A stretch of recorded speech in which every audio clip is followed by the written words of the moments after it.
ఇప్పుడు మనము రుగాగమ సంధి గురించి తెలుసుకుందాం. కర్మధారయమునందు పేదాది శబ్దములకు ఆలు శబ్దము పరమగునప్పుడు రుగాగము అగును.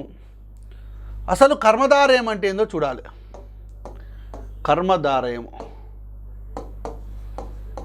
రైట్. కర్మధారయము అని అంటే విశేషణాలతోటి కూడుకున్నటువంటిదే కర్మధారయం. ఉపమేయ ఉపమానాలతో కూడుకున్నటువంటిది కర్మధారయం. విశేషణాలతో కూడుకున్నటువంటిది. విశేష సమూహం నుంచి వేరు చేసేదే విశేషణము. ఆ విశేషణము విశేష్యము రెండింటితో కలుపుకొని కూడుకున్నటువంటిదే కర్మధారయం.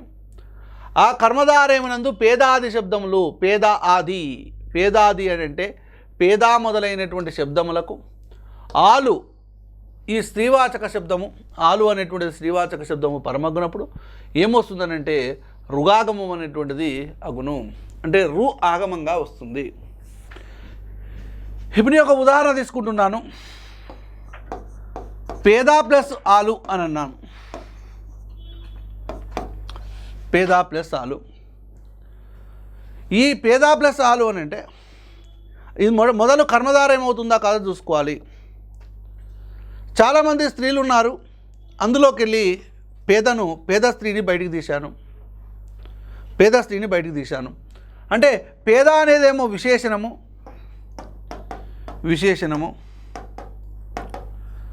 ఆలు అనేది విశేష్యము.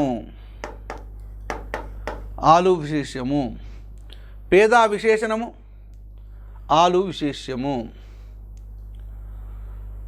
ఓకే. ఈ విశేషణ శబ్దములకు విశేషణ శబ్దములతో కూడుకొని ఉంది కాబట్టి కర్మధారయం.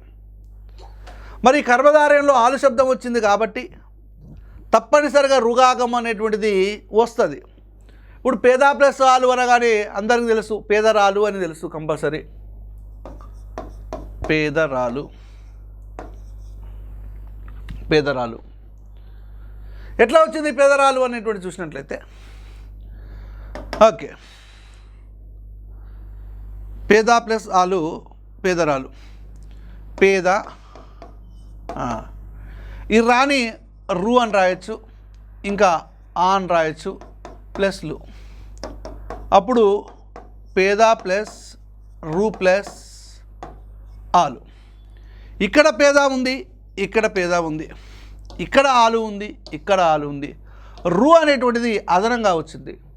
ఒక వర్ణం పక్కన మరొక వర్ణం అదనంగా మిత్రుని వలె చేరడాన్ని ఏమంటారనంటే ఆగమం అంటాం.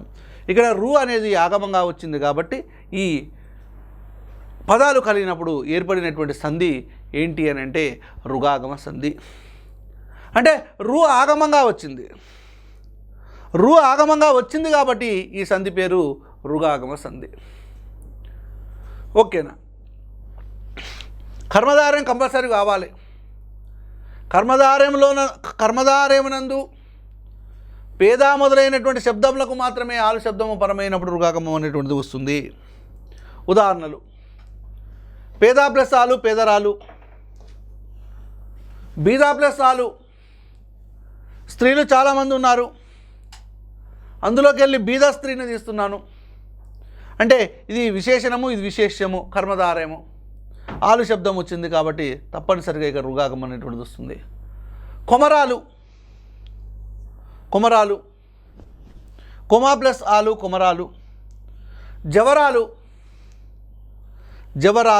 జవా ప్లస్ ఆలు జవరాలు. జవరాలి అడ్రస్ ఏంటో చెప్పమ్మా అని అంటారు కదా. ఓకే, జవా ప్లస్ ఆలు జవరాలు. మనమా ప్లస్ ఆలు మనమరాలు. బాలింత ప్లస్ ఆలు బాలింతరాలు. గొడ్డు ప్లస్ ఆలు గొడ్రాలు. విధవా ప్లస్ ఆలు విధవరాలు. ముద్ద ప్లస్ ఆలు ముద్దరాలు. ఇవన్నీ కర్మధారయములు. ఈ కర్మధారయములో ఆలు శబ్దం వచ్చింది కాబట్టి తప్పనిసరిగా ఈ అన్ని పదాలలో రు ఆగమంగా వచ్చింది కాబట్టి ఈ సంధి పేరు ఏమవుతుందనంటే రుగాగమ సంధి అవుతుంది. సంధి పేరు రుగాగం. ఓకేనా? ఇంకో సూత్రం చూద్దాం. కర్మధారయమునందు తత్సమ శబ్దములకు ఆలు శబ్దము పరమగునప్పుడు అత్వంబునకు ఉత్వంబును మరియు రుగాగము అగును. అత్వంబునకు ఉత్వంబును మరియు రుగాగము అగును. కర్మధారయమునందు తత్సమ శబ్దములు, కర్మధారయమునందు తత్సమ శబ్దములు ధనవంత ప్లస్ ఆలు, ఇవి తత్సమ శబ్దములు. ధనవంత అన్నప్పుడు ఈ తత్సమ శబ్దములకు ఆలు శబ్దము పరమగునప్పుడు అత్వంబునకు ఏమవుతుందనంటే ఉత్వంబును వస్తుంది. ఇక్కడ ఆ ఉంది కదా, ఈ ఆ ప్లేస్లో ఏమొస్తుందంటే ఊ వస్తుంది, మరియు రుగాగం కూడా వస్తుంది. అప్పుడు ధనవంత ప్లస్ ఆలు ఏమవుతుందంటే ధనవంతు రాలు. ఇంతకుముందు పేద ప్లస్ ఆలు పేదరాలు, అక్కడ అత్వంబునకు ఉత్వంబు రాలేదు. ఇక్కడ తత్సమ శబ్దంలో వచ్చినప్పుడు ఆలు శబ్దం పరమైనప్పుడు. ఓకే రైట్, ఉదాహరణ చూద్దాం. ధీరా, ధీరా ప్లస్ ఆలు ధీరురాలు. చూడండి, అత్వంబునకు ఉత్వంబు వచ్చింది మరియు రుగాగం వచ్చింది. ధనిక ప్లస్ ఆలు అత్వంబునకు ఉత్వంబు ధనికురాలు. శిష్య ప్లస్ ఆలు శిష్యురాలు. నాయక ప్లస్ ఆలు నాయకురాలు. ప్రియా ప్లస్ ఆలు ప్రియురాలు. సహృదయ ప్లస్ ఆలు సహృదయురాలు. అదృష్టవంత ప్లస్ ఆలు అదృష్టవంతురాలు. శ్రీమంత ప్లస్ ఆలు శ్రీమంతురాలు. గుణవంత ప్లస్ ఆలు గుణవంతురాలు. ఇవన్నీ కర్మధారయాలే. ధీరురాలు తీసుకుందాం. ఆలు అంటే స్త్రీలు చాలామందురు, అందులోకి ధీరురాలైనటువంటి స్త్రీని బయటికి తీసాం. ఇది విశేషణము, ఇది విశేష్యం. అంటే విశేష విశేషణాలతో కూడుకొని ఉంది కాబట్టి అది కర్మధారయము. ఇవన్నీ మళ్ళీ తత్సమ శబ్దములు. తత్సమాలు అంటే ఏం లేదు, సంస్కృత ప్రాకృత పదాలతో సమానమైనటువంటి పదాలను తత్సమాలు అంటారు. ఓకేనా రైట్. మరి ఇవి రెండవ సూత్రానికి ఉదాహరణలు. నెక్స్ట్ సరళాదేశ సంధి. ఈ సరళాదేశ సంధికే గజడదబాదేశ సంధి అని పేరు. దీన్నే ధృత సంధి అని కూడా అంటారు, ఎందుకంటే ధృతం వస్తుంది కాబట్టి. ధృత సంధి. ధృత ప్రకృతికము మీది పరశములకు సరళములగు. ధృత ప్రాకృతికము.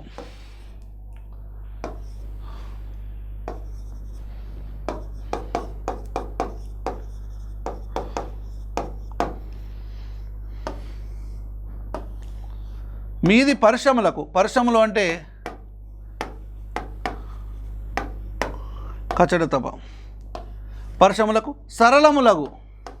సరళములు అంటే గ జ డ ద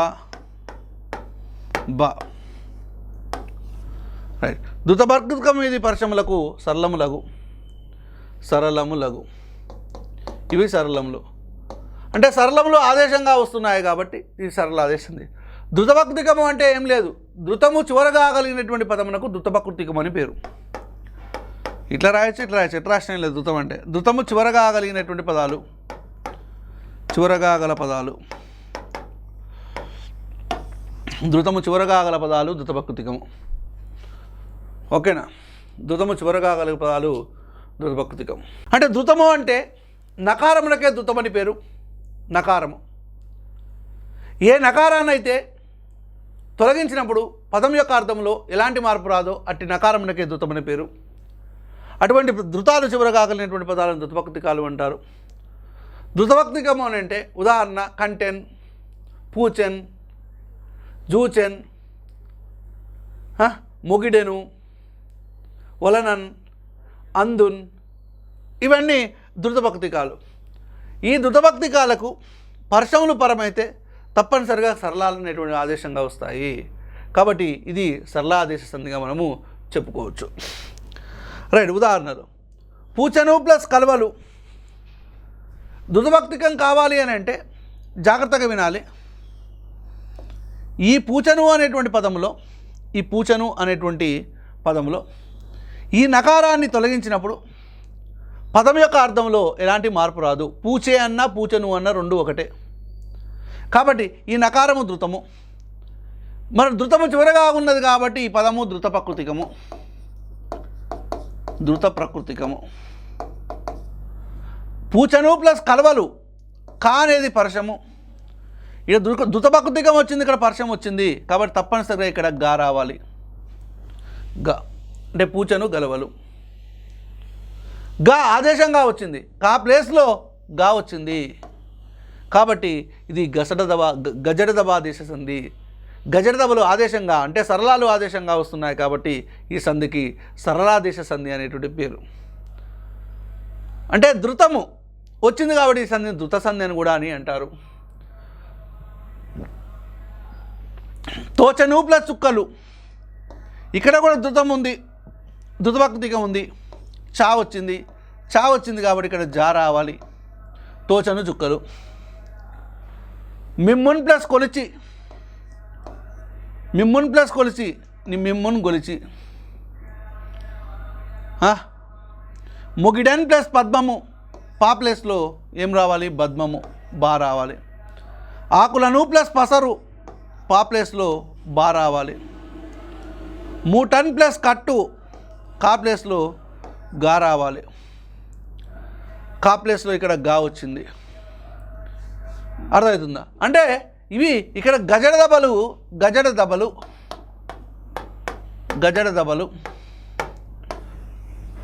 దబల ప్లేస్లో స్థానాలలో ఆదేశంగా వచ్చాయి కాబట్టి గజడ దబాదేశ సంధి. గజడ దబలను సరళాలు అంటారు కాబట్టి సరళాదేశ సంధి. ఓకేనా? రైట్. ఇది మొదటి సూత్రం. నెక్స్ట్ రెండవ సూత్రం. ఆదేశ సరళములకు ముందున్న ధృతమునకు బిందు సంశ్లేషలు విభాషణగు. ఆదేశ సరళములకు అంటే ఏ సరళాలైతే ఆదేశంగా వస్తాయో ఆ సరళాలకు ముందున్నటువంటి ధృతమునకు బిందువులు సంశ్లేషలు విభాషణకు. బిందు అని అంటే పూర్ణ బిందువు అయినా రావచ్చు, పూర్ణ బిందువు అని అంటే నిండు సున్నా. ఇంకొకటి ఖండ బిందువు అయినా రావచ్చు, ఖండ బిందువు అని అంటే అర సున్నా. ఇంకొకటి సంశ్లేష అంటే మీది హల్లుతో కూడుకొని ఉండుట.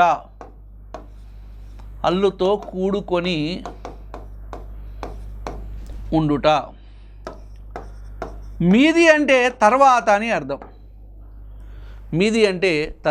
అర్థం. తర్వాత హల్లుతో కూడుకొని ఉండుట అదేమవుతుందంటే సంశ్లేష. పూర్ణ బిందువు అయినా రావచ్చు, ఖండ బిందువు అయినా రావచ్చు, సంశ్లేష అయినా రావచ్చు. ఇప్పుడు ఒక ఉదాహరణలు తీసుకుందాము, కొన్ని ఉదాహరణలు. పూచను ప్లస్ గలవలు అని అన్నాడు. పూచను ప్లస్ గలవలు అన్నప్పుడు ఇది ధృతము, నా అనేటువంటిది, ను అనేటువంటిది ధృతము. ఆదేశ సరళములకు ఏదైతే మనకు ఆదేశంగా వచ్చినటువంటి గా ఉందో దానికి ముందున్నటువంటి ధృతము ఇది ఉందిగా, ఈ ధృతమునకు బదులుగా ఖండ బిందువు రావచ్చు. ఇక్కడ అర సున్నా వచ్చింది, ఖండ బిందువు వచ్చింది. ఇక్కడ సున్నా వచ్చింది, పూర్ణ బిందువు రావచ్చు. సంశ్లేష అంటే ఏంటంటే మీది హల్లుతో కూడుకొని ఉండుట. ఈ నా వచ్చి తర్వాత హల్లుతో కూడుకోవడము. అప్పుడు ఇక్కడ పరస్పరం ఆ ఉంది కాబట్టి ఇక ను అనేది నాగా మారి గావతు వచ్చేస్తుంది. పూచం గలవలు ఇట్లా రావడాన్ని ఏమంటారంటే సంశ్లేష అని అంటారు. మీది హల్లుతో కూడుకొని ఉండుటను ఏమంటారనంటే సంశ్లేష అని అంటారు. తోచను ప్లస్ జుక్కలు, జుక్కలు ఇక్కడ ఖండ బిందువు ప్లస్ తోచం జుక్కలు ఇక్కడ పూర్ణ బిందువు. తోచం జుక్కలు సంశ్లేష. దయన్ ప్లస్ తాల్చి,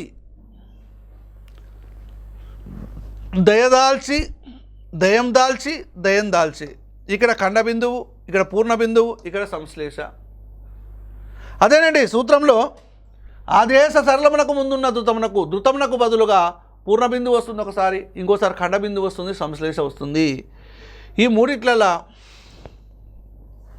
పూర్ణబిందువు, ఖండబిందువు, సంశ్లేష ఈ విధంగా రావడానికి అవకాశం ఉన్నది. ఇదంతా మరి సరళాదిశ సంధికి ఉదాహరణలుగా మనము చెప్పుకోవచ్చు. రైట్. తర్వాత టుగాగమ సంధి.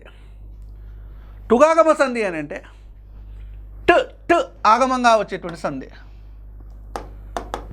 ట్ ఆగమంగా. ఆగమం అంటే ఒకటే గుర్తుపెట్టుకోండి, ఒక వర్ణం పక్కన మరొక వర్ణం మిత్రువులో వచ్చి చేరుటను ఆగమము అంటారు. ఒక వర్ణం పక్కన మరొక వర్ణం మిత్రుని వలె వచ్చి చేరుటను ఏమంటారు అని అంటే ఆగమము. ఓకే, ఉదాహరణ ఇది సూత్రము. కర్మధారయమునందు ఉత్తునకు అచ్చు పరమగునప్పుడు టుగాగమము అగును. కర్మధారయమునందు ఉత్తునకు అచ్చు పరమగునప్పుడు టుగాగమము అగును. కర్మధారయం అంటే విశేషణాలతో కూడుకున్నటువంటిది కర్మధారయం. ఈ కర్మధారయంలో ఉన్నటువంటి ఉత్తు అంటే ఊకు అచ్చుపరమైతే ఏమొస్తుందంటే టుగాగమం వస్తుంది.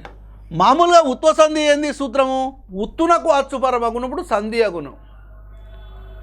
అట్లా కాకుండా ఓన్లీ కర్మధారయమునందు ఉత్తునకు అచ్చుపరమైతే టుగాగమం వస్తుంది. మామూలుగా జనరల్గా ఉత్వ సంధి సూత్రం ప్రకారము ఉత్తునకు అచ్చుపరమైతే సంధి అగును. ఉత్తునకు అచ్చుపరమైతే సంధి అగును. ఓకేనా? ఇది టుగాగమ సంధి సూత్రం. ఉదాహరణలు చూద్దాం. కరకు ప్లస్ అమ్ము అని అన్నాడు. కరకు ప్లస్ అమ్ము.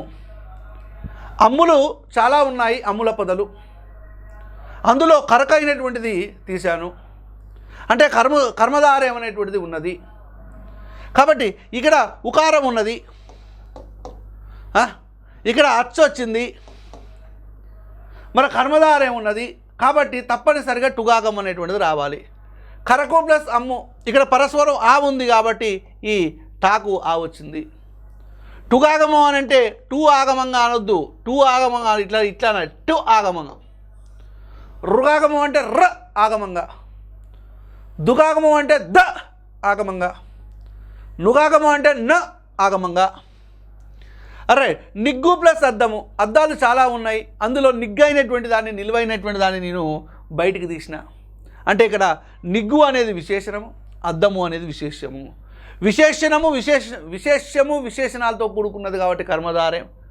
మరి కర్మధారయం వచ్చింది, ఇందులో ఉత్తు ఉంది, అచ్చు వచ్చింది, ఉత్తునకు అచ్చుపరమైంది కాబట్టి ఇక్కడ టుగాగమం అనేటువంటిది రావడం జరిగింది. వేల్పు ప్లస్ ఆవు. ఆవులు చాలా ఉన్నాయి, అందులో వేల్పు కులదేవత లాంటి ఆవులు బయటికి తీసినాం. అప్పుడు ఈ వేల్పులో ఉత్తు ఉంది, మళ్ళీ అచ్చు వచ్చింది, మరి ఇక్కడ కర్మధారయం ఉంది కాబట్టి ఈడ టావు వచ్చింది. టావు ఎందుకు రావడం జరిగిందంటే, టా ఎందుకు వచ్చిందంటే ఇక్కడ పరస్పరంలో ఆ ఉంది కాబట్టి టాకు ఆ వచ్చింది. సరసపు ప్లస్ అలక. అలకలు చాలా ఉంటాయి, అందులో సరసమైనటువంటి అలక వేరే విధంగా ఉంటుంది. ఈ సరసమైనటువంటిది విశేషణము, అలక విశేషం. మరి విశేషంతో కూడుకొని ఉంది కాబట్టి కర్మధారయం. ఈ కర్మధారయంలో ఉత్తు ఉంది కాబట్టి ఉత్తుకు అచ్చుపరమైంది కాబట్టి ఇక్కడ సరసపు టలక. పరస్పరం ఆ ఉంది కాబట్టి టాలో ఆ వచ్చింది. పండు ప్లస్ ఆకులు. ఆకులు చాలా ఉన్నాయి, అందులోకి వెళ్ళి పండుటాకులు, పండైనటువంటి ఆకులు బయటికి తీసాము. ఈ పండు అనేదేమో విశేషణము, ఆకులు అనేది విశేషము. విశేషము కలిసి ఉన్నది కాబట్టి కర్మధారయ సమాసం అవుతుంది. ఆ కర్మధారయ సమాసంలో భాగంగా ఇక్కడ ఉత్తు ఉంది, ఉత్తుకు అచ్చు ఉంది, ఉత్తు ఉంది, అచ్చు ఉంది, అప్పుడు టుగాగం వచ్చింది. ఇక్కడ పరస్పరం ఆ ఉంది కాబట్టి ట. ఓకేనా? ఇది టుగాగమ సంధికి సంబంధించిన సూత్రం. రైట్. రెండో సూత్రం. కర్మధారయమునందు పేర్వాది శబ్దములకు అచ్చు పరమగునప్పుడు టుగాగమం విభాషణగు. విభాష అంటే సంధి జరిగినప్పుడు ఒక తీరుగు వస్తుంది, సంధి జరగనప్పుడు ఇంకొక తీరుగు వస్తుంది. విభాష అన్న వైకల్పికం అన్న రెండు ఒకటే. సంధి ఒక మారు జరుగుట, ఒక వారు జరగకుండా ఉండుటను ఏమంటామనంటే విభాష అని అంటాం. విభాషకే మరొక పేరు వైకల్పికము. కర్మధారయమునందు పేర్వాది శబ్దములు, పేరు మొదలైనటువంటి శబ్దములు పేరు మొదలైనటువంటి శబ్దములకు ఏం పరమైనప్పుడు, అచ్చు పరమైనప్పుడు ఏం వస్తుంది, టుగాగము. ఎట్లా వస్తుంది, విభాషణకు. ఇది ఇంపార్టెంట్, విభాషణకు. ఉదాహరణలు చూద్దాం. పేరు ప్లస్ ఉరము, ఉరము. పేరు ప్లస్ ఉరము, పేరురము. సంధి జరిగినప్పుడేమో పేరురము, సంధి జరగనప్పుడేమో పేరుటురము. సంధి జరగనప్పుడు టుగాగమం వస్తుంది, సంధి జరిగినప్పుడు రాదు. చిగురు ప్లస్ ఆకు, ఆకులు చాలా ఉన్నాయి, అందులోకి వెళ్ళి చిగురుగా ఉన్నటువంటి ఆకులను, చిగురు లాంటి ఆకులను బయటికి తీసాము. అప్పుడు ఇది కర్మధార ఏమవుతుంది, పేరురం కూడా కర్మధార ఏమవుతుంది. ఇక్కడ చిగురాకు అనేటువంటిది సంధి జరిగినప్పుడు, సంధి జరగనప్పుడు చిగురుటాకులు. సంధి జరగనప్పుడు ఇక్కడ టుగాగం అనేటువంటిది. అందుకనే టుగాగం విభాషగా వస్తుందని అన్నాడు. ఓకేనా, రైట్. నెక్స్ట్